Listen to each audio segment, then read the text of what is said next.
Let's continue our topic electromagnetic induction. हम self induction समझ रहे थे, self induction of inductor coil, और हमने हमारे लास्ट लेक्चर में growth of current in a inductor coil समझा था। अब हम सबसे पहले समझते हैं DK of current. DK of current in inductive circuit.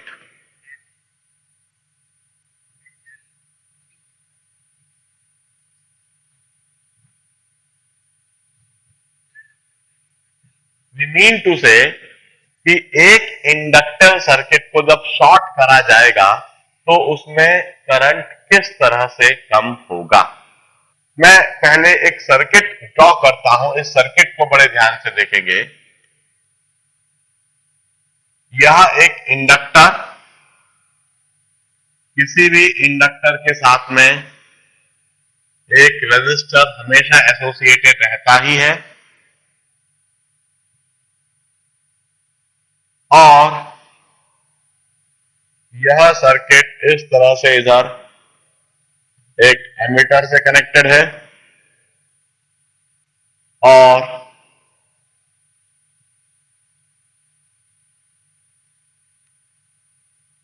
इधर यह बैटरी से कनेक्टेड है। बैटरी का ईएमएफ ई है और इस जगह पर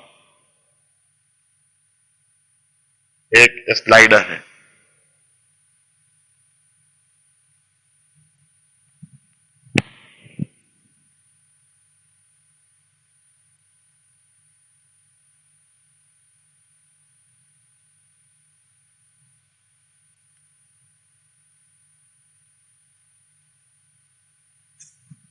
Now, first of all, observe this situation. इधर मैं ईएमएफ मेजर करने के लिए वोल्ट मीटर भी लगा देता हूं।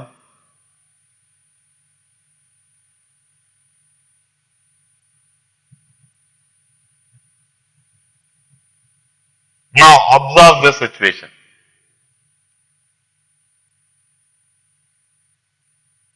यह स्लाइडर जब इस पोजीशन पर है तो सर्किट के अंदर एमीटर और यहां बैटरी कनेक्टेड है। इंडक्टर और रेजिस्टर से करंट इस तरह से फ्लो हो रहा है,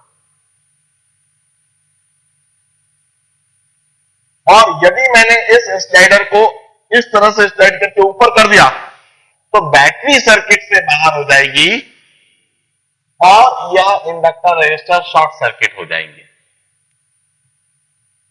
this is the situation, and this situation is over prolonged time, and after that long time 100% inductor की ग्रोथ हो चुकी है और करंट सर्किट के अंदर मैक्सिमम आई नॉट है, that is E by are.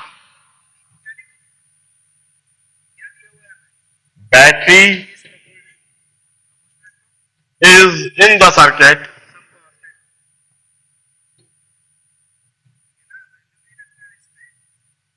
Over long time.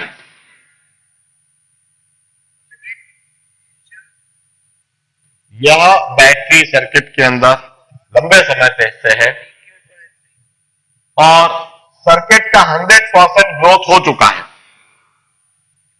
It's in the circuit over long time और circuit का 100% ग्रोथ हो चुका है। At t equal to 0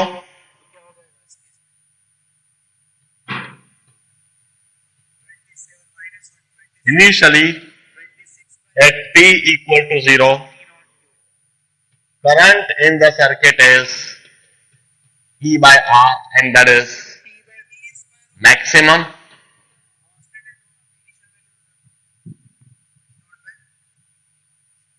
At t equal to 0 circuit में current I not जो कि E by R है, जो कि मैक्सिमम है, क्योंकि बैटरी लंबे समय से कनेक्टेड थी।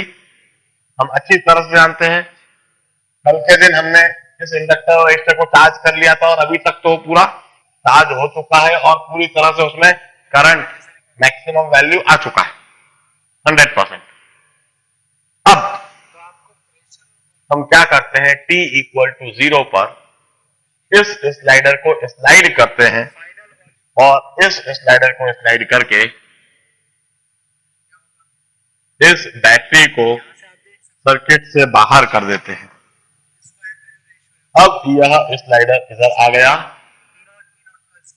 और बैटरी सर्किट से बाहर हो गई और इंडक्टर रेजिस्टर शॉर्ट हो गए। At t equal to 0 slider slides and battery is out of the circuit। अब वह बैटरी सर्किट से बाहर है।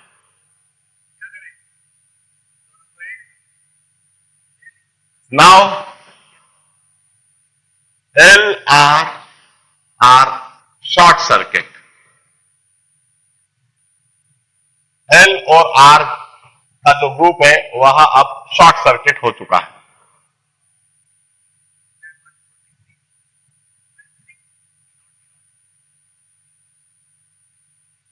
अब क्या होगा यह हम समझते हैं। सबसे पहले सिचुएशन को कंपेयर करने के लिए हम resistive circuit, pure resistive circuit के साथ क्या होगा वह पहले से ही ड्रॉ करके देख कर रख लेते हैं, फिर हम इस सिचुएशन को समझेंगे। फॉर प्योरली रेजिस्टिव सर्किट, यदि यही काम हम प्योरली रेजिस्टिव सर्किट के साथ में करते तो क्या होता। यह pure resistor R voltmeter से कनेक्टेड और बिल्कुल इसी तरह से यह एमीटर और इधर बैटरी और इस जगह पर स्लाइडर इधर रख देते। यह प्योरली रेजिस्टिव सर्किट हो गया और यह स्लाइडर स्लाइड करता है t इक्वल टू 0 पर इधर से। अब प्योरली रेजिस्टिव सर्किट में क्या होगा जिसे हम ग्राफिकली समझते हैं। यह potential voltmeter reading with time और यह एमीटर रीडिंग विथ टाइम। इसको मैं टाइम t नॉट कह देता हूं, टाइम t इक्वल टू 0 कह देता हूं। इधर इस जगह पर मैं t इक्वल टू 0 कह देता हूं। This is t equal to 0।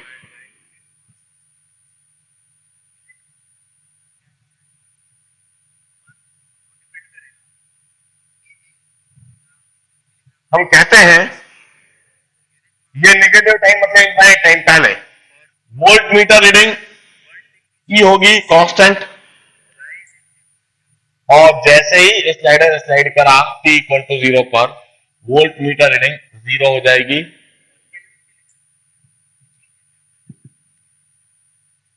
और current t equal to 0 slider के स्लाइड करने से पहले current I naught E by R होगा और स्लाइडर के स्लाइड करते से ही करंट एकदम से 0 हो जाएगा। जैसे ही पोटेंशियल 0 हुआ वैसे ही करंट भी 0। ये तो प्योरली रेजिस्टिव सर्किट का बिहेवियर हुआ। मैंने प्योरली रेजिस्टिव सर्किट का बिहेवियर पहले इसलिए बताया सो दैट अब हम इसे कंपेयर करेंगे इंडक्टिव सर्किट के behaviour.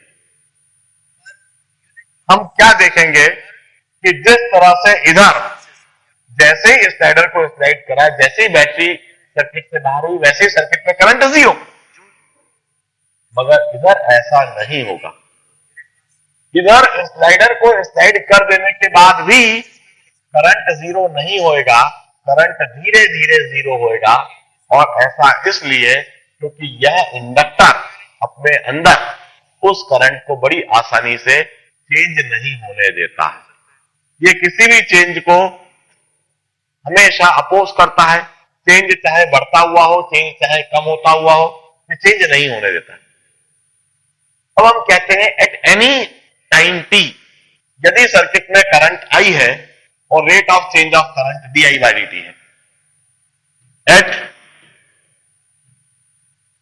Any time T I is current in circuit और D I by D T is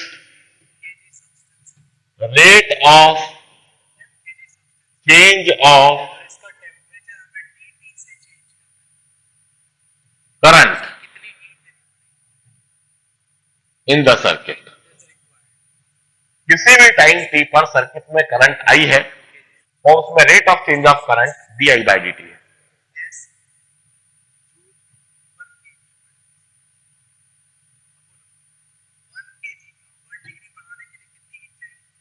तो हम जानते हैं यदि सर्किट में करंट आई है और rate of change of current D I by D T है, तो इस इंडक्टर के अक्रॉस ईएमएफ इंड्यूस होता है and that EMF induce minus L D I by D T.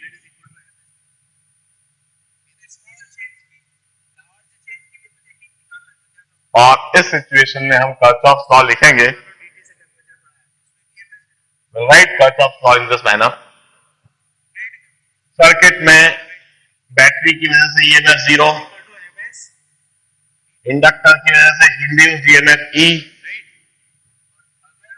और रेजिस्टर में potential drop I R. Over the complete loop it's zero.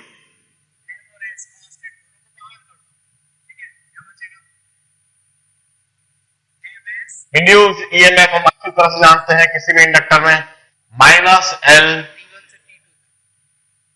D I by D T. This is induced EMF in the inductor.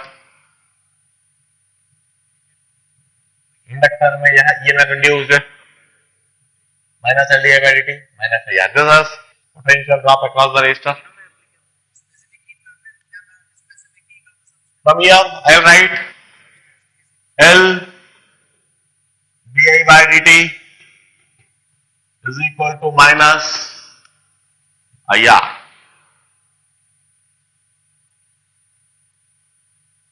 I will rearrange this differential equation. di के नीचे I को ले आऊंगा, dt को ऊपर ले जाऊंगा। di upon I is equal to minus R by L into dt।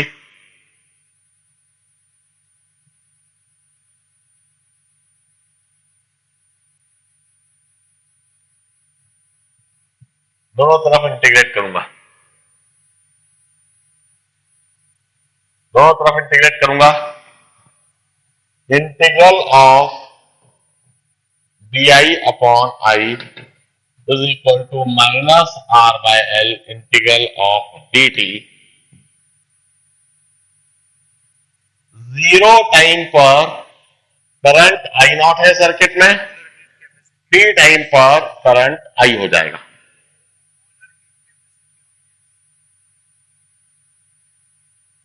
di by I, its integral is natural log I, ln I।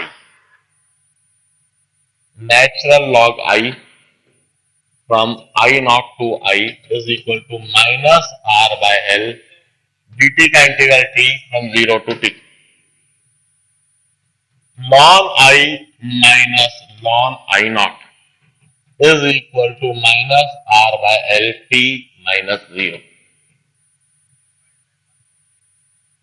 और I upon I naught is equal to minus R by L into T.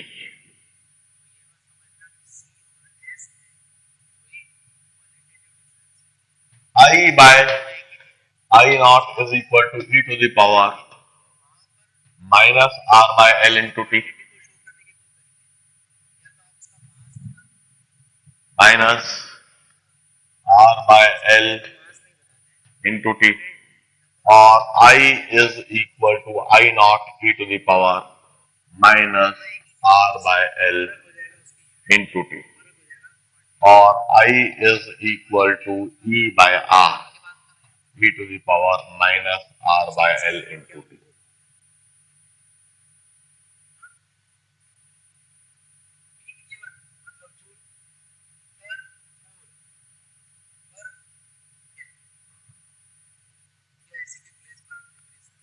L by R, इसको हम tau से denote करते हैं, इसे हम कहते हैं टाइम कांस्टेंट, और हम लिख सकते हैं I is equal to I naught e to the power minus T by tau.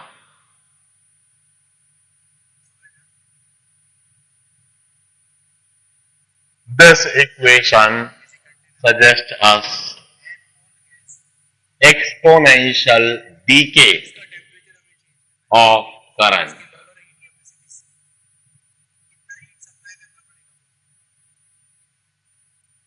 इसे मैं ग्राफिकली दिखाऊंगा, उसे ग्राफिकली दिखाने के लिए यह चीज मैं साफ कर देता हूं.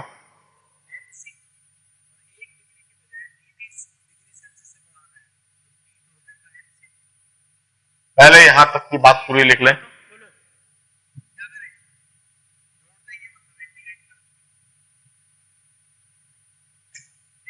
Kirchhoff's लॉ, डिफरेंशियल इक्वेशन मिला, डिफरेंशियल इक्वेशन को रीअरेंज करा. यह वैसी ही डिफरेंशियल इक्वेशन है जैसी हमें रेडियो एक्टिविटी में, न्यूक्लियस में, रेडियो एक्टिव न्यूक्लियाई के लिए मिली थी. रेडियो एक्टिविटी में न्यूक्लियस में इसी तरह की, वहां number of radio active particle जिस तरह से कम हो रहे थे, बिल्कुल उसी तरह की डिफरेंशियल इक्वेशन बन गई. हमने इंटीग्रेट करा, टाइम t इक्वल टू 0 पर हमने करंट I नॉट ले लिया, टाइम t पर करंट I हो गया, di बाय I को लॉन I लिखा, from I naught to I, upper limit lower limit रख दी, और इस तरह से इक्वेशन को रीअरेंज करते गए और हमें एक्सपोनेंशियल दी गई. हाँ हाँ हाँ हाँ, E बाय R. हाँ, इस सर्किट में जो करंट होगा, यदि इस बैटरी का ईएमएफ E है और इस सर्किट में भी रेजिस्टेंस R है, तो सर्किट के अंदर जो करंट होगा that would be E by R.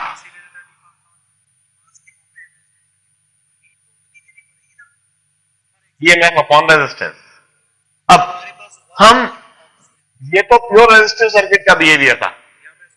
अब ये जो हमने इंडक्टर सर्किट के लिए कैलकुलेशन करा, इससे हम दिखाते हैं कि इंडक्टर सर्किट कैसे बिहेव कर रहा है.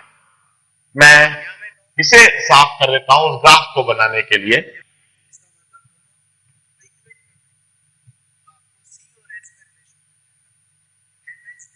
मैं इधर voltmeter reading with time plot करता हूं, और इधर मैं ammeter reading with time plot करता हूं.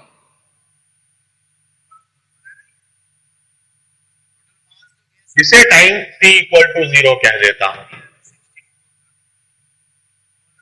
इसे टाइम t इक्वल टू 0 कह देता हूं.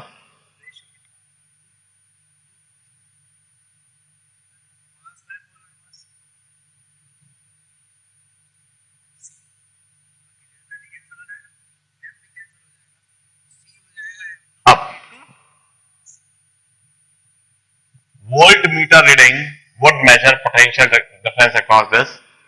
यहां t इक्वल टू 0 के पहले तो फाइनाइट था E,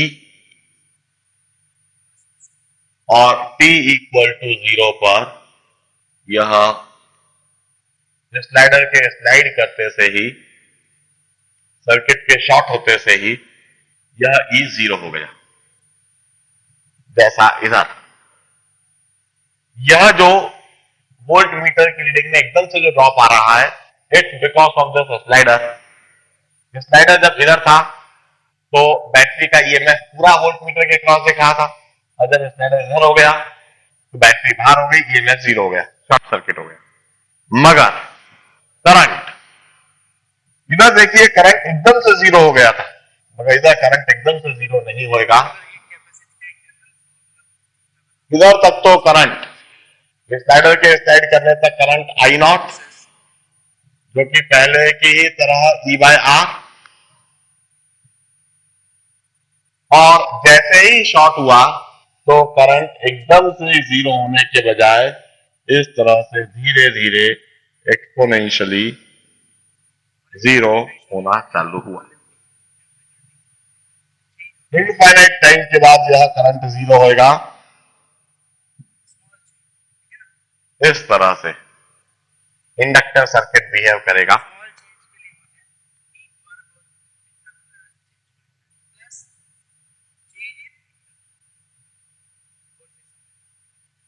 हम कहते हैं L बाय R, जो कि टाउ है, जो कि टाइम कांस्टेंट है। इधर से हमको L की यूनिट दिख जाती है। L would be given in ohm second. 1 Henry is also equal to 1 ohm second.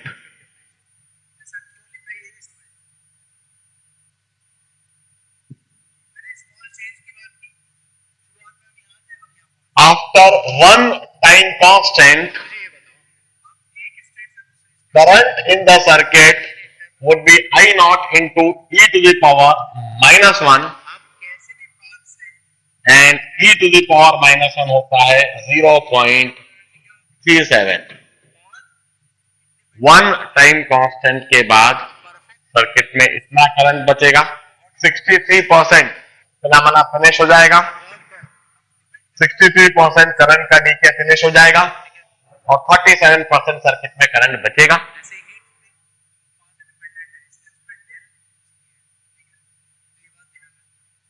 हम, क्योंकि यह प्रोसेस बिल्कुल एक रेडियोएक्टिव डीके टाइप का दिख रहा है, न्यूक्लियर डीके टाइप का दिख रहा है, इसलिए इधर भी हम हाफ लाइफ डिफाइन कर सकते हैं। जैसे वहां पर हमने हाफ लाइफ डिफाइन करी थी ln 2 बाय लैम्डा, इसी तरह से इधर ln 2 बाय लैम्डा होएगा। देखिए this is lambda, R by L, R by L, और half life is 0.693 L by R।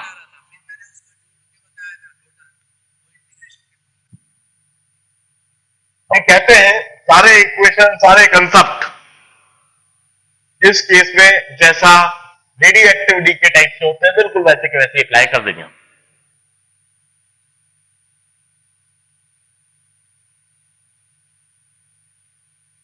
बड़े ध्यान से इस बात को समझे कि किस तरह से इंडक्टर में करंट बढ़ रहा है और किस तरह से कम हो रहा है।